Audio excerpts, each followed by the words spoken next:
Doctor अंबुज, आज मैं जी। आपकी बातचीत से हम इस पे इस नतीजे पे भी पहुंचे हैं कि हम इसके ऊपर भी बहुत सारी चर्चाएं करना चाहेंगे कि जैसे मैंने प्रश्न किया था कि भाई हम इंडिया को कैसे, भारत को कैसे बेहतर बना सकते हैं, हम कहाँ कमी महसूस करते हैं, कहाँ कमियां हैं, कहाँ पे बदलाव की आवश्यकता है।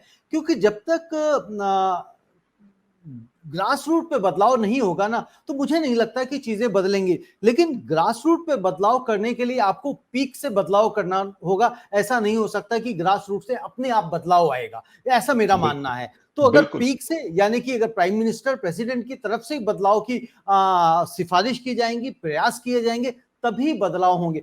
मैं एक चीज ये मानता हूं कि नरेंद्र मोदी की गवर्नमेंट ने बहुत अच्छे अच्छे स्लोगन दिए, बहुत अच्छे अच्छे इनिशिएटिव्स लिए, लेकिन वो कहीं ना कहीं जमीन पे उतरते हुए दिखाई नहीं दिए, पूरे होते हुए दिखाई नहीं दिए। उसमें कहीं ना कहीं कमजोरी रह गई। चाहे वो स्वच्छ भारत मिशन की बात करें, हम आत्मनिर्भर भारत की बात करें, और भी बहुत सारे मेक इन इंडिया, ना जाने कितनी सारी चीजों की बात करी गई। लेकिन वो मुझे ऐसा लगा कि वो सिर्फ और सिर्फ ब्रांडिंग, प्रमोशंस, इन्हीं सब चीजों के लेके वो टाइटल्स और स्लोगन्स का इस्तेमाल हुआ, लेकिन उसको जमीन पे नहीं उतारा गया, कंप्लीट नहीं हुई, पूरी नहीं हुई चीजें।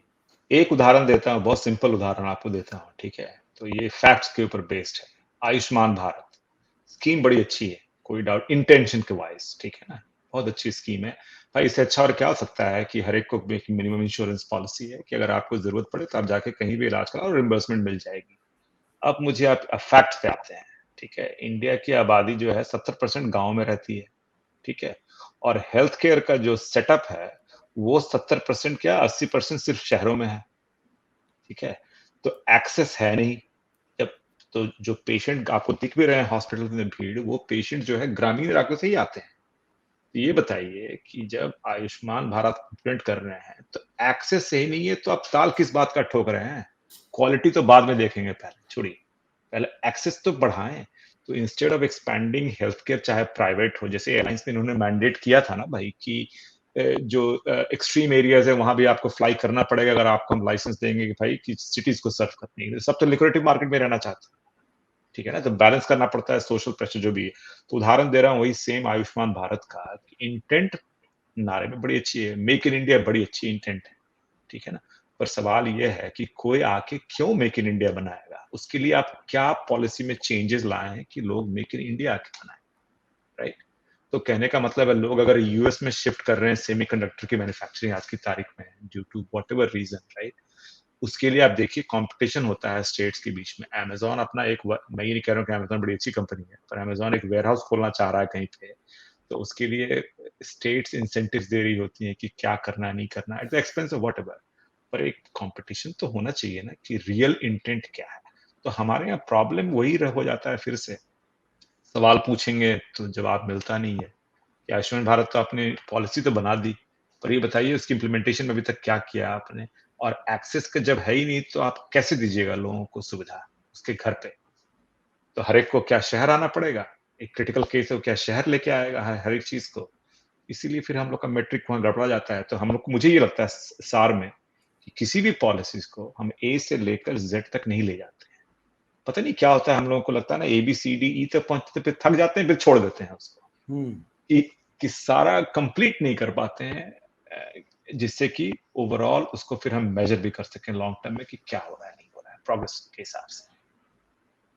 हो गया बिल्कुल तो डॉक्टर हो गया। अंबुज, ये बिल्कुल चैलेंजेस हैं और मुझे लगता है इसे सरकार को एड्रेस करना पड़ेगा। और मैं बार बार अपने शोज में भी यही बात कहता हूँ, रिपीटेडली कहता हूँ कि भाई ये जनता को, वोटर्स को तय करना पड़ेगा कि उनको क्या सुविधाएं चाहिए। क्या उनको अपनी हर डिस्ट्रिक्ट में एक डिग्री कॉलेज चाहिए, एक डिस्ट्रिक्ट हॉस्पिटल चाहिए? क्योंकि जब तक ये सारी चीजें नहीं होंगी तो हम कैसे बेहतर अपने आप को समझेंगे कि हम अच्छे हैं, हो पा रहे हैं। अगर आज की तारीख में भी अगर किसी बच्ची को, किसी महिला को, किसी माँ को, किसी बुजुर्ग को यदि आपको ट्रीटमेंट कराने के लिए साइकिल के ऊपर लाद के ले जाना पड़ता हो और उसमें उस बेचारी की मृत्यु हो जाती हो, तो ये सोचने वाली बात है। और ये 75 सालों में नहीं हुआ, इसके लिए कोई एक सरकार दोषी नहीं है, सारी की सारी सरकारें दोषी हैं, सारी की सारी सरकार दोषी है। और इसके लिए मैं कहीं ना कहीं जनता को भी दोषी मानता हूं, क्योंकि जनता को, जो आपने पहले बात कही कि वो एजुकेशन, वो एम्पावरमेंट दी नहीं गई कि वो सवाल कर सके,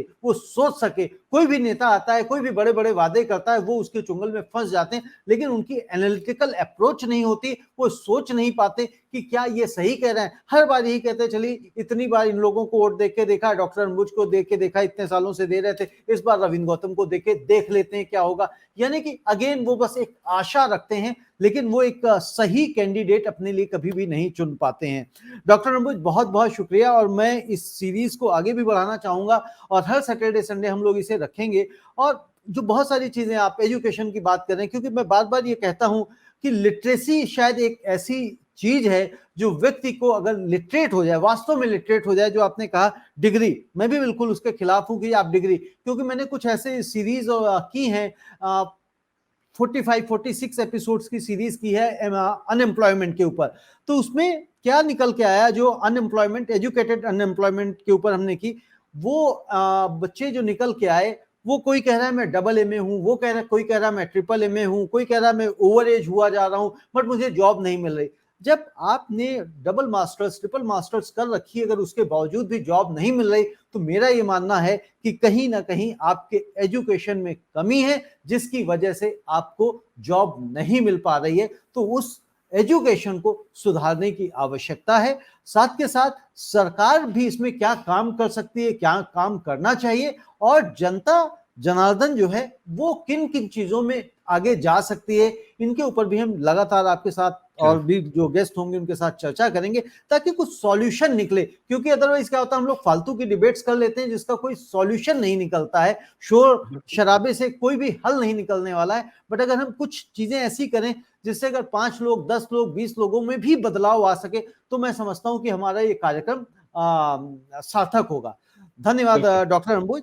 आप जो दर्शक इस कार्यक्रम को देखते हैं, अब हम इस सैटरडे और संडे को रात के 11 बजे अपने एनआरआई फ्रेंड्स के साथ में इसको हम कनेक्ट करेंगे और उन लोगों से समझेंगे कि वहाँ के कल्चर में और इंडिया के कल्चर में क्या फर्क है, वो लोग कैसे आगे बढ़ते जाते हैं और हम क्यों अभी तक भी आगे नहीं बढ़ पा रहे हैं। मैं ऐसा नहीं कह रहा हूं कि नहीं बढ़ पा रहे हैं, हम आगे बढ़े हैं, बहुत बढ़े हैं। क्योंकि जब हमारा देश आजाद हुआ था तब कहा जाता है सुई भी नहीं बनती थी, अब तो ना जाने क्या क्या चीजें बन रही हैं। तो हम बहुत बड़े हैं, लेकिन उनके मुकाबले हमारी ग्रोथ क्यों नहीं हो पा रही, इसके ऊपर हम चर्चा करेंगे।